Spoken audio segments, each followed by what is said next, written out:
How was your day at work, honey? We've been missing you so much. Any plans on when you'll be coming home?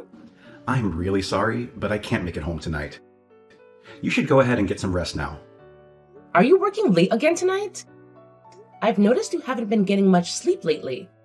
Are you sure it's all right to be at the office so late once more? I'll be all right, don't worry. I have a ton of work that needs to get done tomorrow. So I've decided to stay at a hotel near the office tonight. It'll be easier for me to catch some sleep that way and be back to work fresh and early in the morning. What about Harper's basketball game tomorrow? You're still planning on being there, right? Oh, shoot. It totally slipped my mind. Is that tomorrow? You promised Harper that you'd be there to cheer her on. Please don't break that promise. She's counting on you, and you can't let her down again. I don't think I'll have much of a choice. Can you please apologize to her on my behalf? You can't do this again. How many times is it now? This is becoming a pattern with you.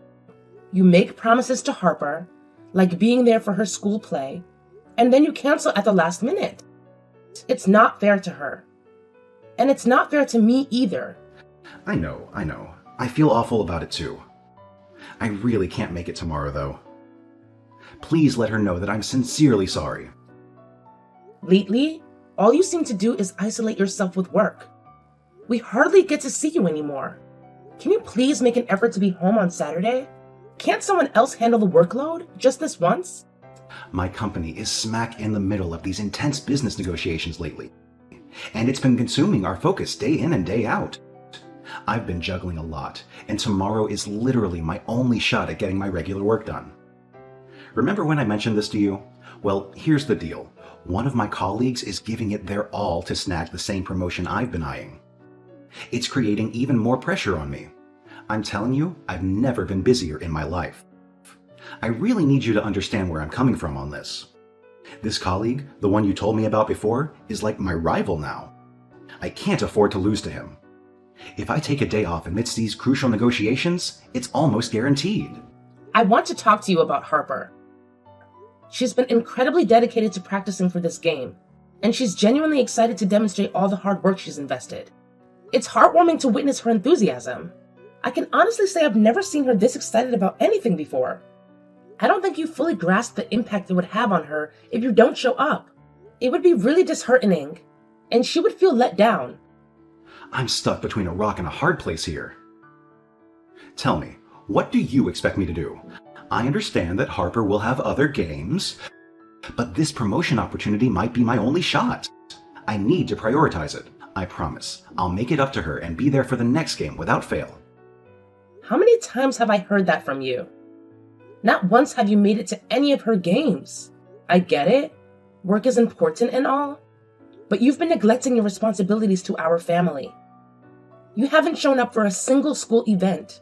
Not one game. It's like you don't even realize how much you mean to her. She needs to see that you're there for her, that you care. Can't you understand that? You should see how sad and lonely she gets when you're not around. Can you please just stop? You're not helping matters by going on like this. The reason I'm putting in all this effort at work is to take care of both of us. The harder I work, the more money I bring in. It's as simple as that. Yeah, I get it. I know making progress in your career is important. What's the point if it means sacrificing time with the ones who mean the most? You're already earning enough to take care of us in your current position. So why push yourself so hard? Whoa, hold up. Is that what you're trying to say? That all the work I'm putting in is just pointless? Let me remind you that our entire way of life, the money we have, the house we live in, it's all because of my job. Don't try to deceive me. Your work is all about you, isn't it? It's about trying to climb the ladder and show off to everyone. It's got nothing to do with truly providing for me and Harper. If it did, you'd make an effort to be there with us.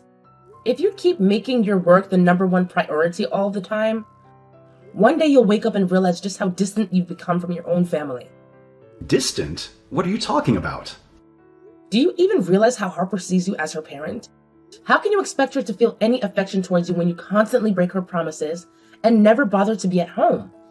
If you keep going down this path, one day you'll wake up and realize that the bond between you has faded away. By then, it'll be too late to fix it. You'll see that the affection she has for you now won't be the same. Wow, By your words, it sounds like you might not love me anymore either. What kind of cruel prediction is that? It's because you hardly show any affection towards Harper. What do you expect? You've broken promise after promise, time and time again. At this rate, it's only natural that as she grows older, she won't feel a strong connection to you. You're putting way too much pressure on our relationship, especially between me and Harper. This is just how fathers typically interact with their children, whether it's a son or a daughter. I know it might seem odd to you, but there have been plenty of times when I didn't have much of a connection with my own father either.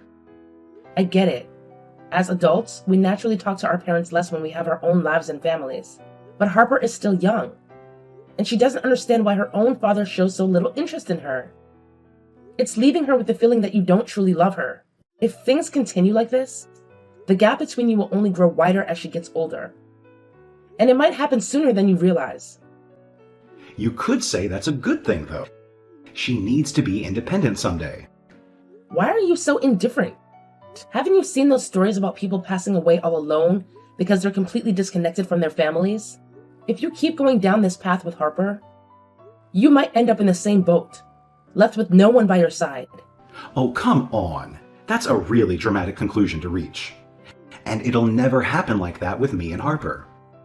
It's hard for me to grasp how you can believe that, especially when Harper is just 8 years old and you're already so distant.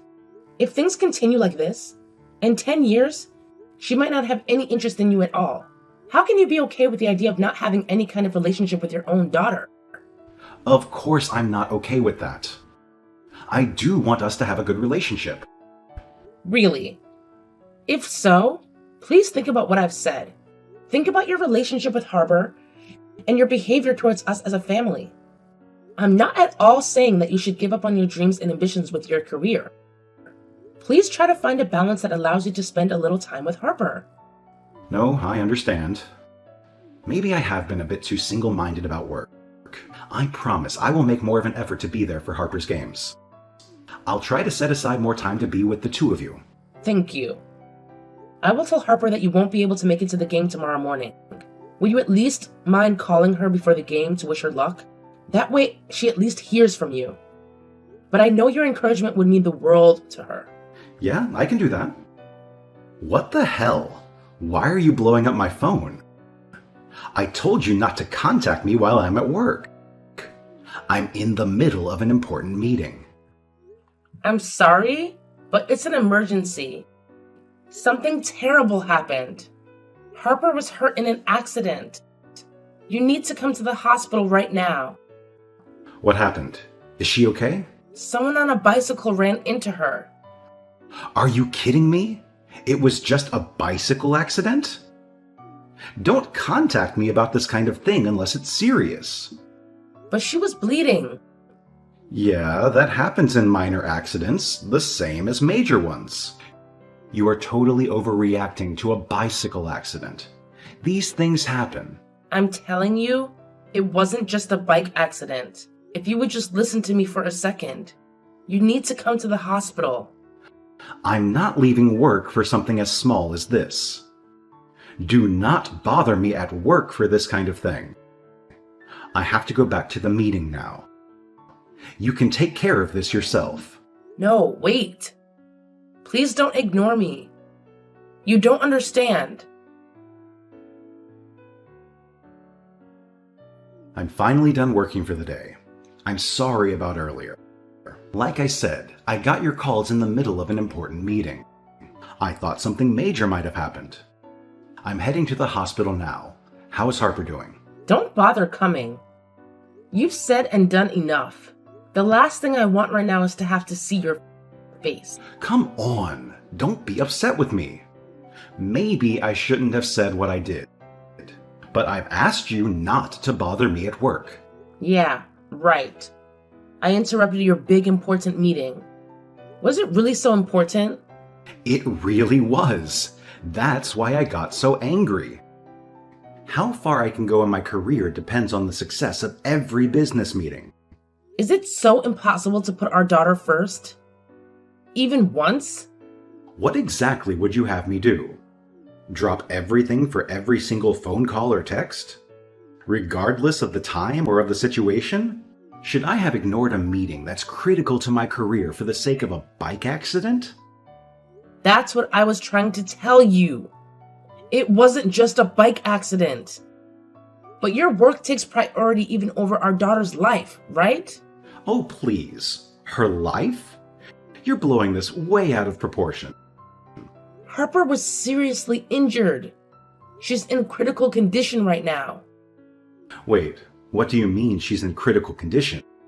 You did say it was a bike accident, right? She was hit by a road racing bike. Those things go just as fast as a car. She has a serious head injury from the crash. The doctors have her in the operating room right now. They don't know how long they will be with her. I asked you to come as fast as you could. You flat out refused to listen to a word I said. No, this can't be real. This is some kind of sick joke, right? What about the basketball game? The game ended a long time ago. And of course, you didn't call her. Just more broken promises. She waited all morning for you to call her. Crap. I'm sorry. I forgot that I said I would call her. That's all you can say? You forgot? You always forget. But I bet you never forget anything at work. I got caught up in doing some work all night and didn't go to sleep until nearly dawn. I remembered at around 3 p.m. that I was supposed to call. Really, I meant to call her. It's always the same with you. Always ready with a lame excuse. You refuse to see that it is Harper who gets hurt by all your cancellations and broken promises.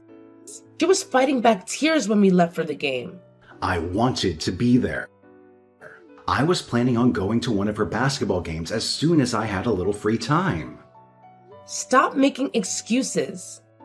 It's your fault that she was in the accident in the first place. Me? How is it my fault? She wanted to make a stop on the way home after her game was over. She asked if we could go to the sweet shop near our house. The one with the locally made dark chocolate that you like? I know it. But Harper doesn't really like most of what they have there. What did she want there? She wanted for you to care about her. She wanted to buy you the chocolate that you love so that you would pay attention to her. She wanted to go for me? The accident happened on the way back home. If you had been to the game like you promised, she wouldn't have felt the need to try and buy your attention. That's all I can think about right now. She is hurt right now and wouldn't be if you had just kept your promise. That's ridiculous. This has nothing to do with me. Why did you let her go to the sweet shop on her own? She's hurt because you weren't watching her like you should have. I was walking behind her the whole time. Don't try and lecture me about something you didn't even see.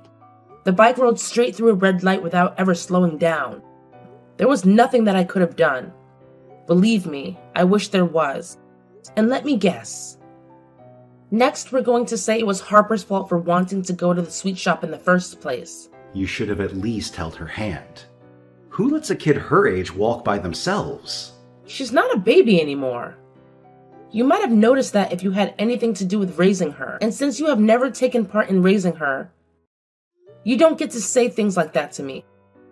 She may not be a baby, but you should still be holding her hand and keeping her safe. You do know that she is 8 years old now, right? We are well past the age where she needs her hand held all the time. She goes to school and walks home by herself. She rides her bike to her friend's house all the time. It's idiotic to say that she still needs her hand held all the time. It just shows how detached you really are from her life. Look, I'm sorry. I didn't mean it that way. I shouldn't be trying to put the blame on you. I'm just panicking. Does panicking make it okay to accuse me of neglecting my daughter? I've heard that in situations just like this that people show their true nature. I guess now I know how you actually feel about me. I'm glad I finally understand. You want to relieve yourself of any blame by putting it all on me. No, that's not it. I don't believe you. Have the doctors said anything else about Harper? Is she going to be okay? Hey, why aren't you responding? What happened? How is Harper? Any improvement? What do you mean? You haven't had any interest in your family before this. Why would you suddenly care now? That's not true and you know it. I've been so worried about her that I can barely focus on anything. I haven't been able to get any work done for the past 3 days. Have you spoken to your parents in the last few days? Unlike you, they rushed to the hospital as soon as they could when they heard she was injured, and their home is further away from the hospital than your office is. Yet they still managed to beat you here. I know. I was wrong. How many more times do you want to hear it? I didn't react when you slapped me because I know I deserved it. Do you remember the looks on both of our parents' faces when you finally arrived? I hope their cold looks made you feel unwelcome. It was a relief when your mom and dad kicked you out of the room. They just wanted me to give you some space and told me to try not to upset you for a little while. Dad said you were angry enough without me being in the room and to just let you be. Your father said that, did he? If you had stayed in the room any longer, I don't think I would have been satisfied with just slapping you. Look, I know you're upset with me, but please come back home. Let's talk about this in person. Besides, your parents' house is even further from the office. It would be easier for you to visit Harper if you came back home. Absolutely not. I told you. Your face is the last thing I want to see right now. I can handle the commute from here. But I can't take care of this house forever on my own. I don't know what I'm doing trying to take care of the house. At a time like this, you're worried about who is going to take care of household chores? Surely you can manage to take care of things as simple as sweeping and laundry on your own. I can't believe this. I am so fed up with you. No, that's not what I meant. I just meant that the house should be clean for when Harper comes home from the hospital. As far as that goes, the state of the house doesn't matter. She's not going back there when she is released from the hospital. If you are worried about the house being dirty, you should probably learn how to take care of it yourself. What? What do you mean Harper won't be returning here? Harper woke up. She did? That's great! But she may never be fully healed. The doctor says she will likely have ongoing problems as the result of her injuries. Ongoing problems? Like what? She has a memory disorder now. She has lost all her memories of you. Memories of me? Yes, just you. She remembers who she is, who I am, and who her friends from school are. She doesn't remember me at all? Absolutely nothing? But I'm her father. That's true. Yet somehow her memories with you are the only ones that she can't seem to recall. How could she forget me? How is that even possible?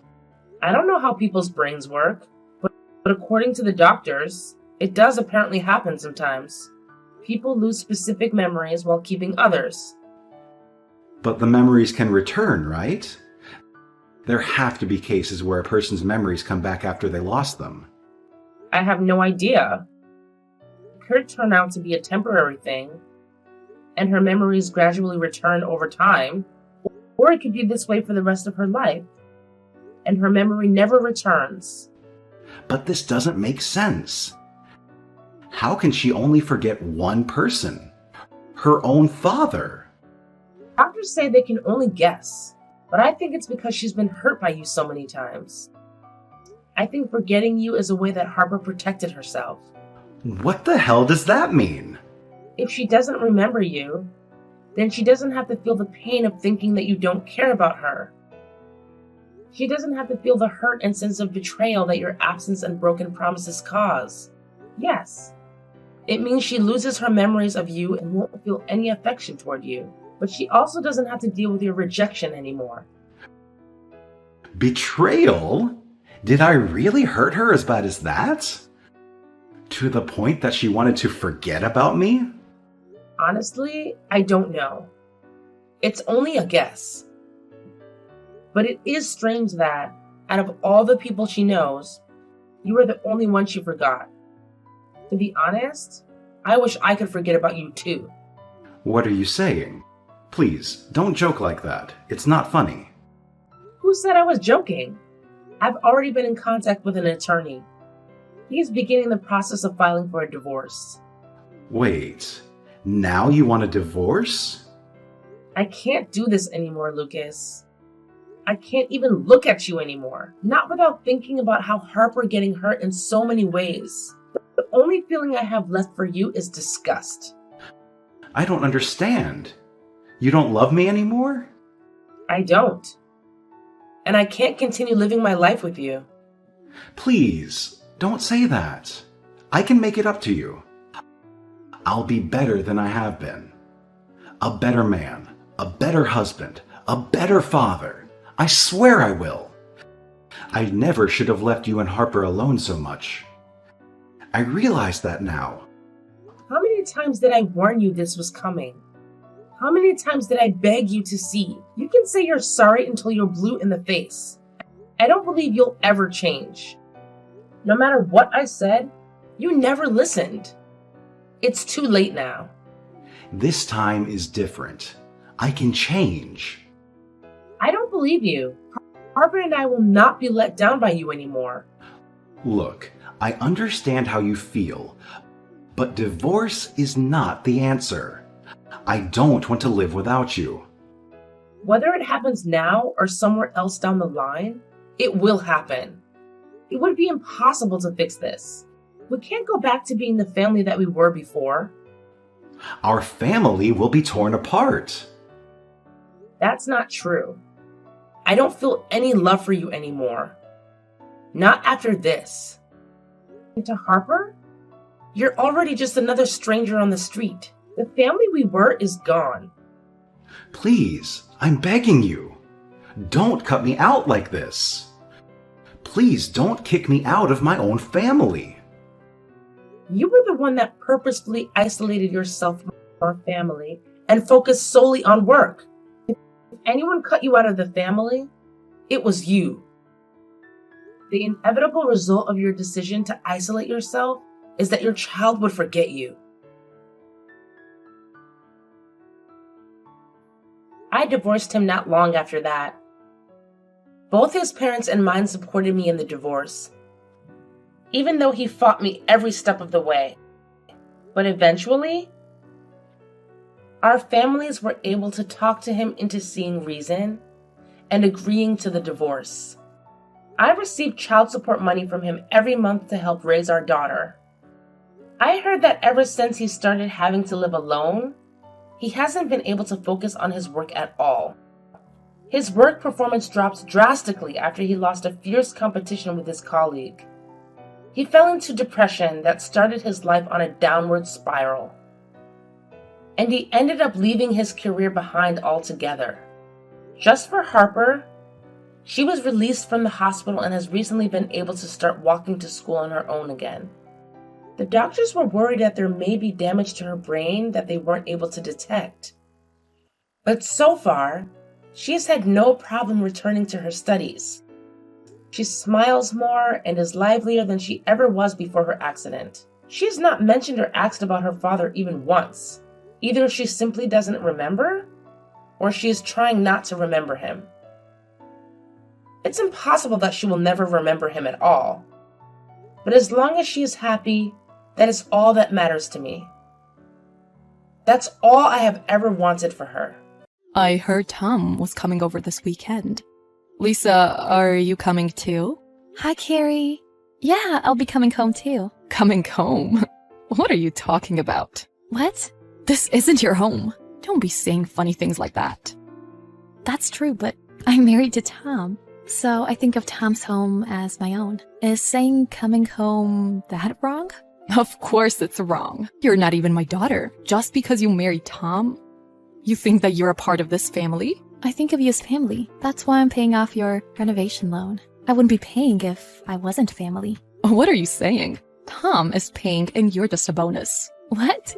Tom is? Isn't Tom the one who's paying the loan every month? You obviously know that. So why do you say so proudly that you're the one paying? I can't understand that. Excuse me, Carrie. The loan is under my name and taken from my account. That means I am the one who is paying. So what? You two are married.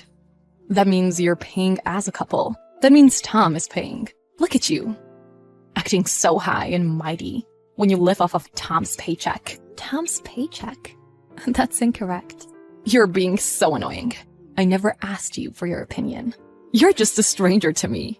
You're like a bonus to Tom, but one that I'm not really happy to get. You don't have to go that far. I think that you're being a little too disrespectful to me. Since we're on the topic, let me make this clear. I'm the one who is paying your loan. Shouldn't you be a little more grateful? Grateful? Excuse me? You be more grateful towards Tom. To you, Tom is so precious. And I understand you don't want to be grateful towards me.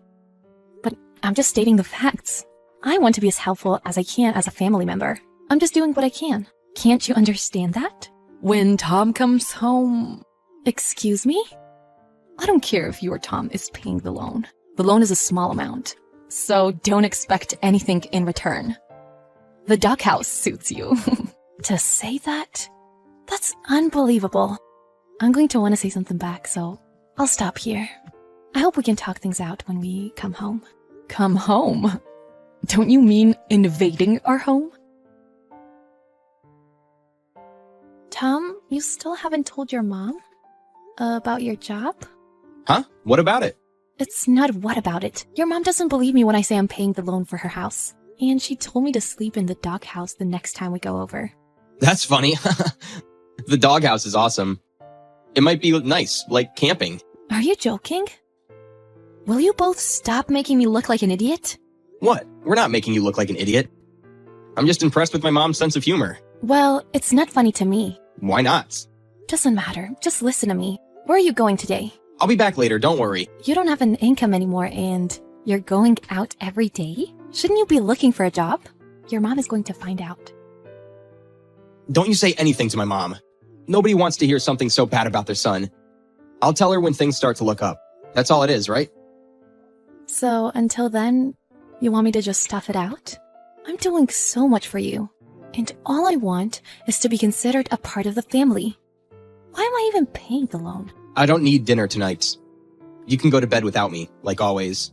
I already made dinner. Please, think about it. Give me some time to talk because I want to actually talk about this.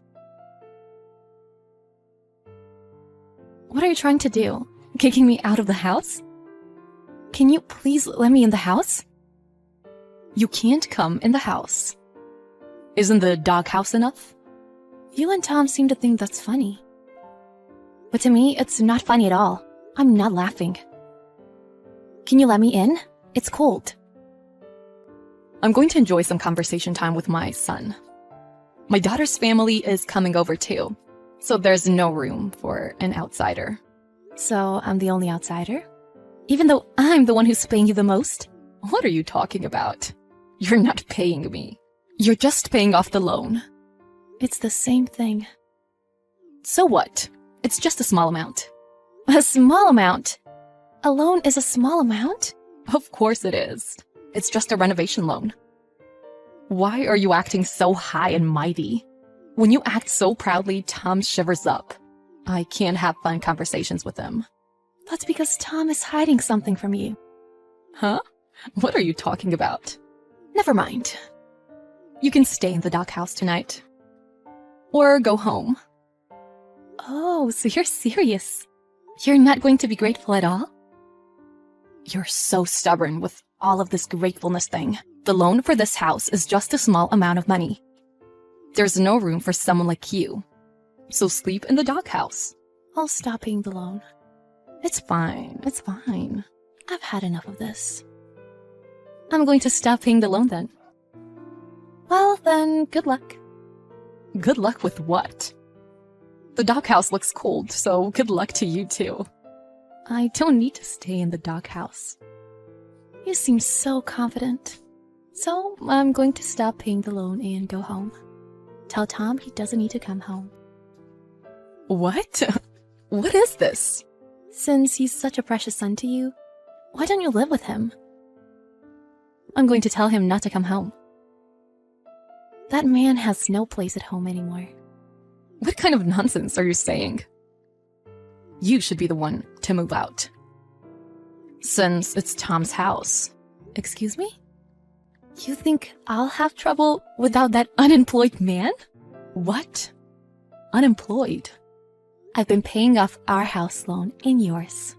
That man has done nothing more than spend all of his savings playing around. What? Unemployed? If you don't believe me, why don't you ask him? I can't talk to you like this anymore.